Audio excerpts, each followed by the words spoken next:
Hello and welcome back to the Home Studio Simplified channel. My name is Robert McClellan, and this channel exists to simplify the complexities of the home studio and to help you make professional sounding music in a less than professional space. Now, one of the ways that we do that is by showcasing gear that is within your reach in terms of affordability, as well as build quality and just the sound quality in general, especially within the setting of a home studio. Now, along those same lines, I've recently reviewed this microphone by a company called Donner here on the channel. If you'd like to see that review, you can tap the ticker in the upper right hand corner of your screen now, or follow the link in the description. Now today, from the same company, we're going to be reviewing the Donner DST 400.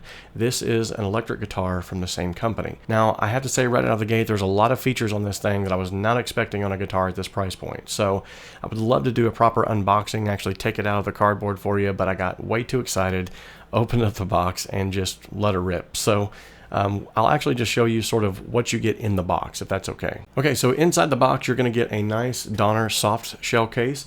This has got the straps on the back in case you want to throw this over your shoulder, or maybe you want to backpack across the Appalachian Mountains while you're playing guitar. I don't know, it's up to you.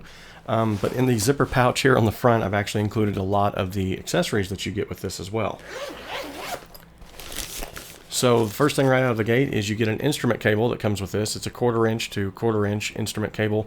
One side, however, has a 90-degree angle, but the build of this thing is absolutely amazing. I was very impressed. Likewise, you get a nice little Donner strap that comes with it, and of course all the various hardware that you need to make any adjustments. Now, last but not least, this was actually one of the cooler things that came as an accessory that I was not expecting, and that was this whammy bar.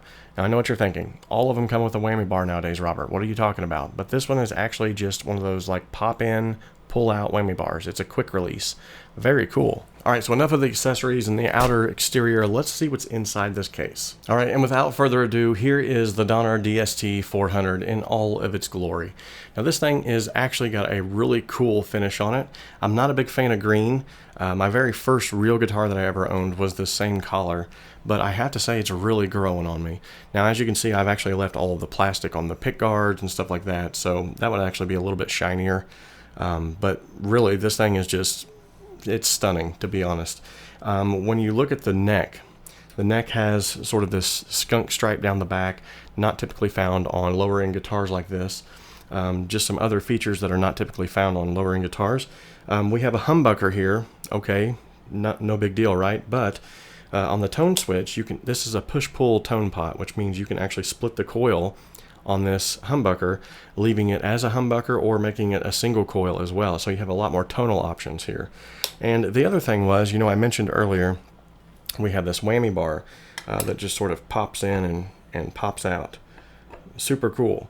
But the tremolo is actually floating on a 2-pin bridge. Now, that is typically found on guitars that are a lot more expensive. So I was really impressed with that. All of the controls themselves feel very solid, like you would expect them to. And then just in typical Donner fashion, it looks like everything has been impeccably looked over with a fine-tooth comb, even all the way down as far as to like the fret ends on the end of the fretboard here. They're very smooth. There's no catching. I don't feel like they would have caught any kind of material inside the gig bag or anything like that. Now, the fretboard itself is not real rosewood. It's one of the like rosewood knockoffs, but it's very, very smooth. I love just how slick it is. In fact, just by bending a few strings, I could tell immediately that this thing was going to play very fast. Now, for guitarists, you're going to know exactly what I mean by that. Also, the frets themselves have been dressed very well. They're rounded off very well. They feel very smooth when you're going to make a bend. A lot of times when you get these lower end guitars, you feel like this roughness, this grittiness, where they just haven't finished the frets properly. These have definitely been buffed out. They've been finished properly.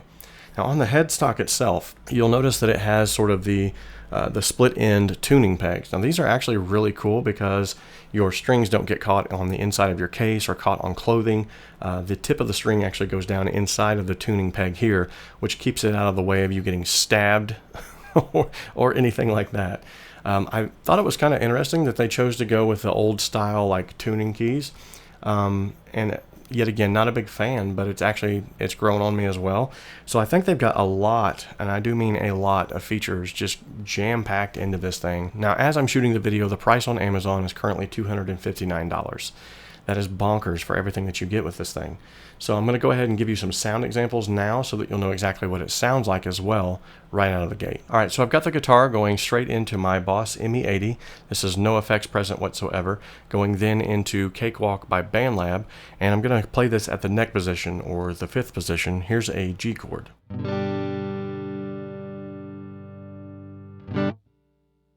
Okay, here's the 4th position. 3rd.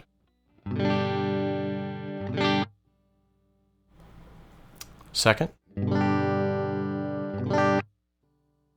The 1st or bridge position. That's in humbucking mode. Now I'm going to pop out the tone pot here at the bottom, and this will be single coil mode.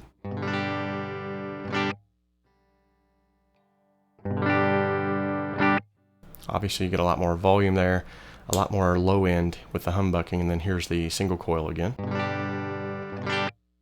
Alright, now I'm going to begin to put a few effects on here just so you can kind of see what it's going to sound like with some effects added. Let's start with a little bit of compression just to bring it up to speed. So here it is, currently no effects, and with compression.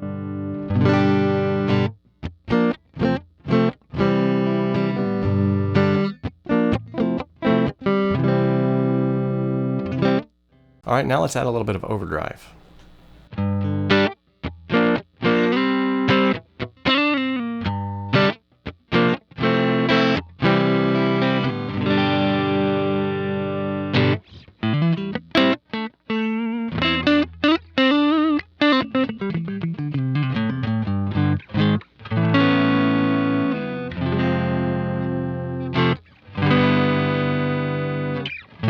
Alright, now let's throw a little bit of reverb on here.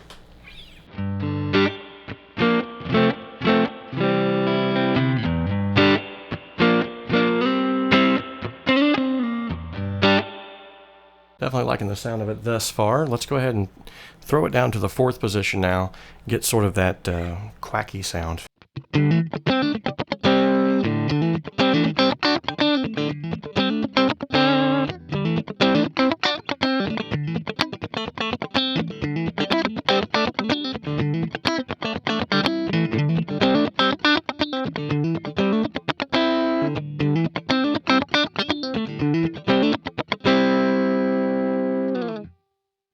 Alright, let's go down to the 3rd position now and see if we can't even get just a little bit more of that funk sound there.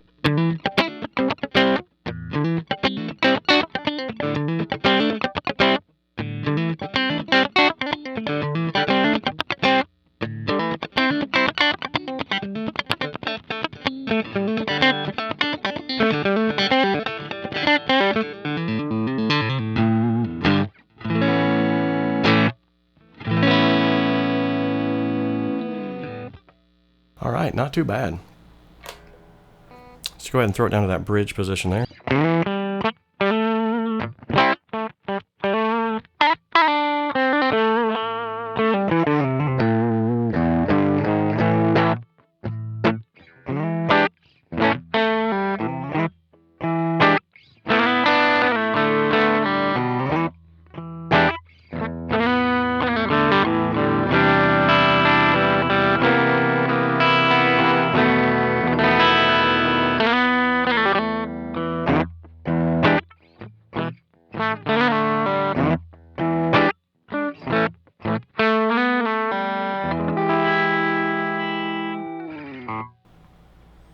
Alright, now I'm going to go ahead and attempt to use this whammy bar. Now, right out of the gate, I am not a whammy bar user typically, so this might sound a little weird.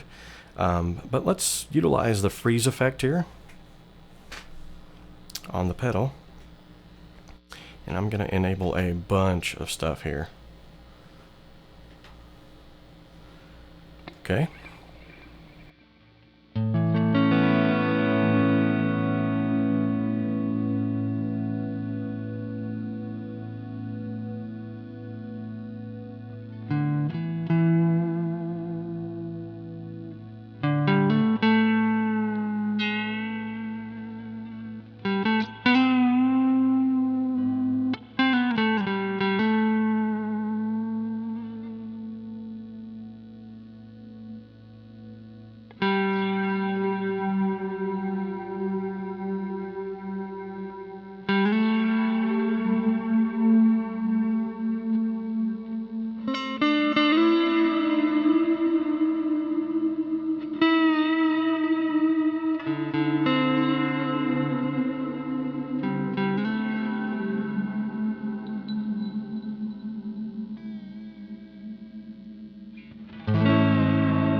Okay, so crazy thing is, the few times that I've messed with whammy bars, what I've noticed is the guitar will go horribly out of tune, and as soon as you start to bend,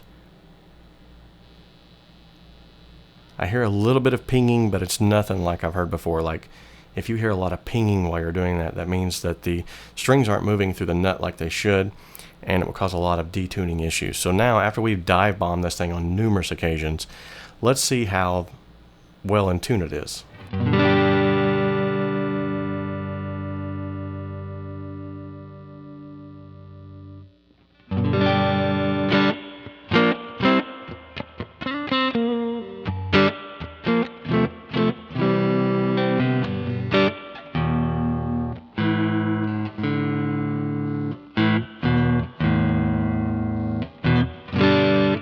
So the E and the A string were the ones that suffered the most from that, probably because they're the biggest and they're going through the fret with the most friction. But as you can see, looking at the guitar itself, if we just pan over to this other camera here, it's a very stunning appearance.